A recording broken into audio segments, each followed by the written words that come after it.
Well, Reliance Industries is expected to report a subdued quarter in the second quarter of financial year 2019. Now, if you see the headline numbers for the standalone business of Reliance Industries, the revenue is expected to be higher by around 8%, while the EBITDA is expected to be higher by only 2%. Now, this slower growth rate in EBITDA would lead to a 100 basis points contraction in the EBITDA margins of the company. Now, the net profit, that is expected to remain largely flat at close to 8,853 crore rupees. Now, this could also be the slowest net profit growth for the company in the last 15 quarters. Now, on the operational side, the company's gross refining margins are expected to decline to around $10 per barrel despite stable benchmark. Now, Singapore gross refining margin, that is the Asian benchmark, now that averaged at around $6.1 per barrel as against $6 per barrel in the last quarter.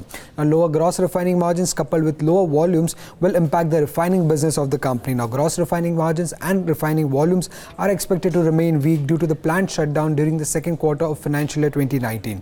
Now, for the petrochemical segment, now that is expected to report in yet another strong quarter on the back of rising volumes and product spreads. Now, volume growth is expected to rise on the back of ramping up of new capacities, while spread strength will be on the back of ethane imports that the company has been doing.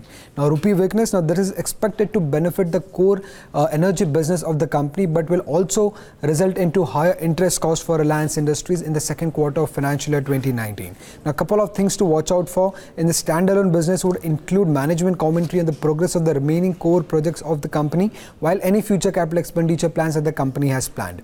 Now, for Reliance Jio, there is a telecom business of Reliance Industries. Now, that in that front, if you see, the revenue of the company is expected to be higher by around 12%, that is for Reliance Jio, and the EBITDA is expected to grow nearly 16%.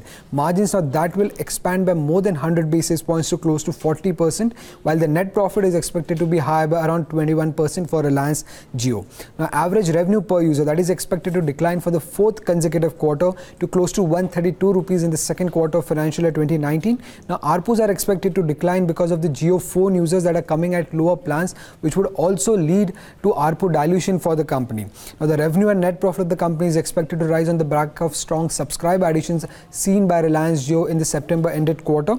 Now, increase in fuel prices could impact into higher network cost for Reliance Jio, while rupee depreciation could lead into higher finance costs for Reliance Jio. Lastly, key things to watch out for would include the progress on the broadband segment and the DTH business, the update on the Jio phone subscribers, trend in utilization rates for the postpaid plans, and any capital expenditure plans that the company has planned for the second half of financial year 2019 would be key things to watch out for in these earnings.